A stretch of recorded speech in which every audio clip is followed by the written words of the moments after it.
Teka lang, Chis, ha? May istorbo ko lang yung subuan nyo, ha? Pwede bang mag-request? Careless Whisper?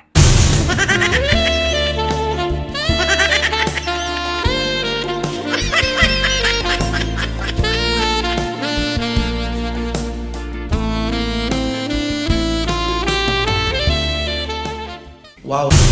Sa mga politika natin wala yari din barubal. Nandito na yung pinakamagtago ka. Kung isa ka sa kanila, hamalas ka. Pag nakita ka niya, hayari kang talaga. Yung mga politikong di parehas sa bansang Pilipinas, pinipilas ng pinakamaangas nating bida na si Ben Barubal. The Senate President. Mr. Presiding Officer, I just have a few questions while we're waiting for the video to play. This is in line with authentication. The gentleman may proceed. Yes, 2 minutes. Yes, 2 minutes.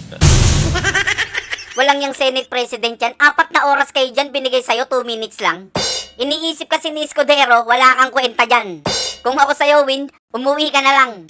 Bukod sa mukha kang tanga, pampasikip ka lang. Biruin mo, binigyan ka pa ng 2 minutes. Sa katulad mong walang kwenta, mahaba na yan. Dapat nga sa'yo, 10 seconds lang. Magtatanong ka pa, wag na, magano ka na lang, magganchilyo ka na lang.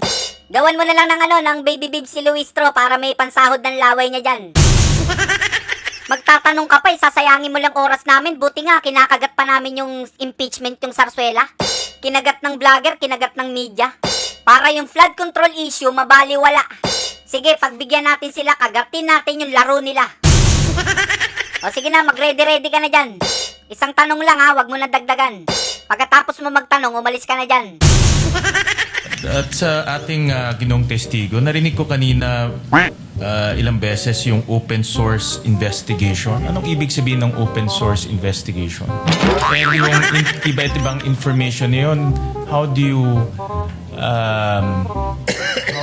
prove whether Putagis na tanong nga. Ilang oras ka nakaupo dyan? Open source investigation lang itatanong mo? Ano ba naman yan, Win? 3 days na kayo dyan, yun lang itatanong mo? Kung hindi mo alam yon, damputin mo yung cellphone mo, i-google mo. Walang yung tanong yan. Napapaubo tuloy si Chis sa'yo. how do you Hindi ka nahiya dyan, Win. Wala kang ginagawa, ang kapal ng mukha mo. Naturingang Senate President ka, sayang lang yung pinapasahod sa'yo. Gusto mong may gawin, ha? Lagyan mo ng kilay yung katabi mo. O kaya bumaba ka dyan, punasan mo yung laway ni Luistro. Para naman sa ganun, magkasilbi ka. Nakatatlong ayos ka na ng laptop mo, OJT ka ba? Ang lakas ng loob mong palitan si Cayetano, wala ka palang kwenta. Gusto mo magkasilbi? Mag-sign language interpreter ka. O kaya linisan mo ng kuko si Cheese, lagyan mo ng cutics para bongga. Kasi tingnan mo, 2 senador sa harapan. Putik, ngayon lang nangyari yan. Pinapasahod ka bilang Senate President, wala ka palang kwenta dyan. Pag hindi presidente yung ini-impeach, dapat ikaw din yung presiding officer dyan. Tanggap ka ng posisyon, hindi mo pala kayang gampanan. Sasabihin pa ng iba, yung presiding officer kailangan abogado. Yun naman pala bakit naglagay kayo ng Senate President na hindi abogado? Wala naman palang alam tapos nagmamadali pang palitan si Cayetano. Abogado kailangan, ang nilagay abuga. Go, go, go! Naturingang Senate President ka, hindi ka nahihiya, wala kang ginagawa dyan. Ang gawin mo, mag-inat ka tapos magbalot ka ng suman. Kasi nakakahiya naman sa'yo para makatipid-tipid tayo sa mga kakainin nyo dyan. Kasi biruin mo, 25 million ang ginagastos namin kada hearing nyo tapos mangangalumbaba ka lang dyan. Imagine 92 days kang ganyan. Ang impeachment ni VP Sara, ang nagagastos nila, 25 million per day. 92 days yun. So meaning 2.3 billion in 92 days. Tapos hearing para saan? Para sa confidential funds na 125 million. Magkano nasayang? 2.3 billion. Biruin mo, magsasayang sila ng 2.3 billion. Para lang Para lang ilihis ang flood control issue. Bobo na lang hindi makakagets nun. Biruin nyo, kaya nyong mag-aksaya ng 25 million a day for a 125 million na sinasabi nyong nilustay niya. So 3 days na yung trial, 25 million times 3, edi 75 million na inaaksaya nyo sa pera ng bansa. Edi sa Monday, day 4, 100 million na. Tapos hearing sa 125 million, kung iisipin mo, abono pa. Yung 125 million, i-times 18 mo pa. Masisira talaga ulo mo dito sa panel ng majority. Kaya nilang gumastos ng malaki, matakpan tinakpan lang ang flood control anomaly. Itinigil ang Blue Ribbon tapos pinalitan nila ng impeachment trial na comedy. Tapos yung Senate President mukhang tanga walang ginagawa tagalista ng noisy. Tapos si Tito Soto nasa hearing habang nagbabrowse sa FB. Eskwela-kwela ko, dito yung joy abot. Konting aralang at konting bulak-bol. At dito lang lahat matatalat mo, lol. Ito na lang. Iskol mo ko! Baboy na talaga yung Senate, grabe. Sa lahat ng admin, ito na yata yung pinakamatindi. Yung pwede nyo lang utuin yung mga loyalistang kamote. Biruin mo 25 million ang ginagastos namin kada hearing nyo tapos wala kang ginagawa dyan sa tabi. Ang gawin mo, paypayan mo si Cheese tapos pagtimpla mo ng kape. O kaya pag ihaw mo ng barbecue, landiin mo habang kinakantahan mo ng biyahe. Di ko alam hanggang kailan tayo. Di ko mabago ang ikot ng mundo. Pero sama ka sa aking biyahe. Atin lamang ang araw na ito.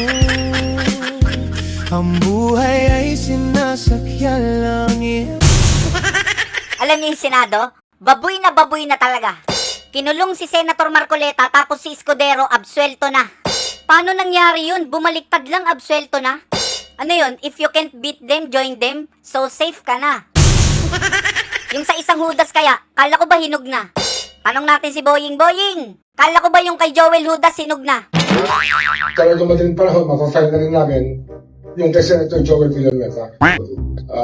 Yan ang isang hinog na rin.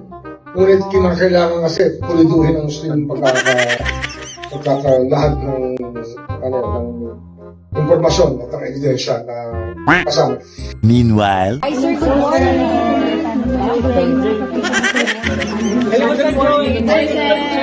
Later that same evening.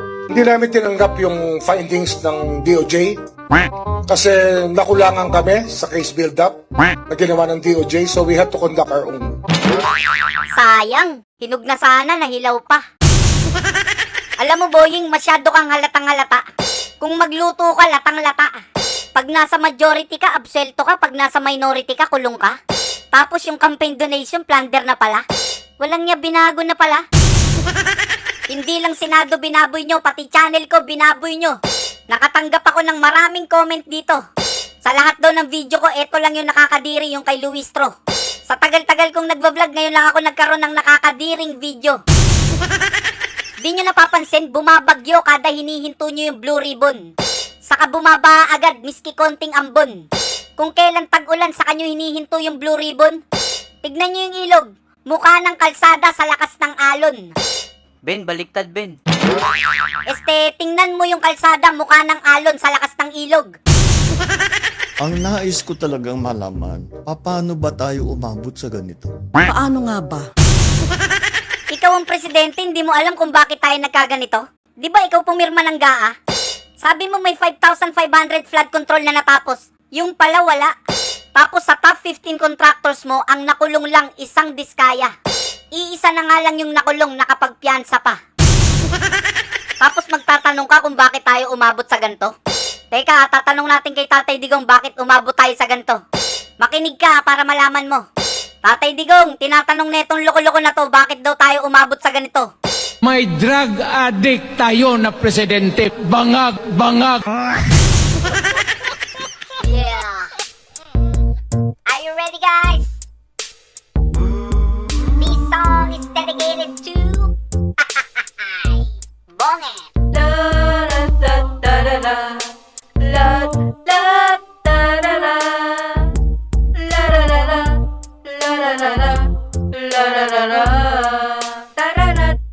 Di matino ang isip niya kasi siya'y sabog na. Putragis na yan. Di alam ang tama't mali kasi siya'y sabog na. Yuhuu! Tuliro ang utak niya, hoy, alam niyo ba? Hindi pa, bakit? Kasi sabog nga, kasi sabog na, kasi sabog nga. Tararatatat. Binangga ang flood control ng barko kasi siya'y sabog na. Ba't pinangga? Binenta pa ang gold kasi siya'y sabog na. My goodness! Kinuha nakukuha ang pera sa PhilHealth. Alam nyo ba? Ano yun, ano yun, ano yun? Kasi sabog na, kasi sabog na, kasi sabog na. Tararatatat. Lalabas sana siya ng bansa, kaso siya'y sabog na. Wow! Walang nakukuhang investor kasi sabog nga. Nagsilayasan na nga eh. 20 pesos daw na bigas, oy magkano na? Yan na nga ba sinasabi ko eh. Kasi sabog nga, kasi sabog na, kasi sabog nga. Tararatatat. Kaliwat kanan ng utang kasi sabog na. Sabog na, sabog na. Blablabla. Lubog sa baha at utang kasi sabog nga. Alata, alata, alata. Ayuda ng ayuda ang pinsan niya. Ayuda, puro nakaw nga ginawa eh. Habang sabog siya, kasi sabog na, kasi sabog na. Tararatatat.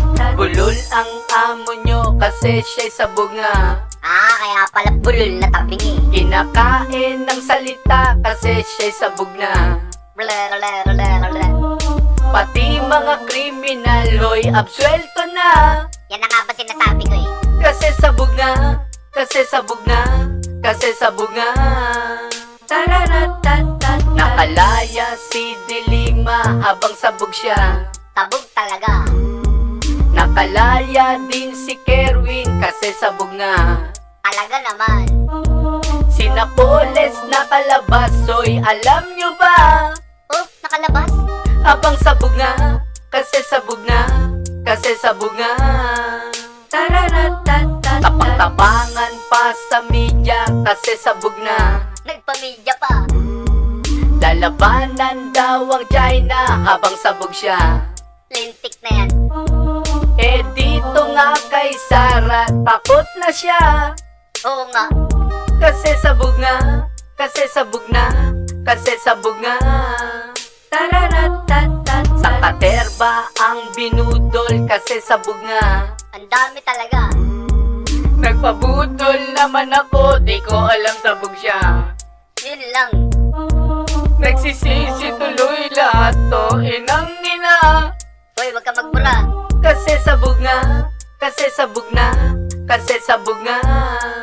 Tararatatat. Ina-point pa si Rimulya kasi sabog na. Mga traidor, mga hayop, mga animal. Para matabo na ng issue habang sabog siya. Mga demonyong magnanakaw.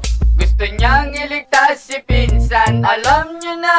Siyempre, love niya yan eh. Kasi sabog nga, kasi sabog nga, kasi sabog nga. Tararatatat. Palubog na ang Pinasyo kasi sabog siya. Palubog talaga. Sinimot ang kaban ng bayan, sabog talaga. Simut talaga, to the max. Maang-maangan pangungas pero may pirma niya. Tanga-tangan. Pumipirma siya, abang sabog siya. Pumipirma siya. Tararatatat. Ben, sabog ba saan? Sabog sa party, sabog sa utang, saka sabog sa travel.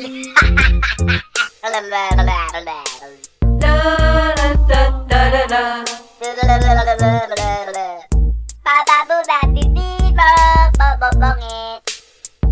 Bling blong. Ben, maawa ka, tama na. Kawawa na yung baby M namin. Hoy mga tanga, hindi namin kayo titigilan hanggat di nyo sinusolo yung mga ninakaw nyo.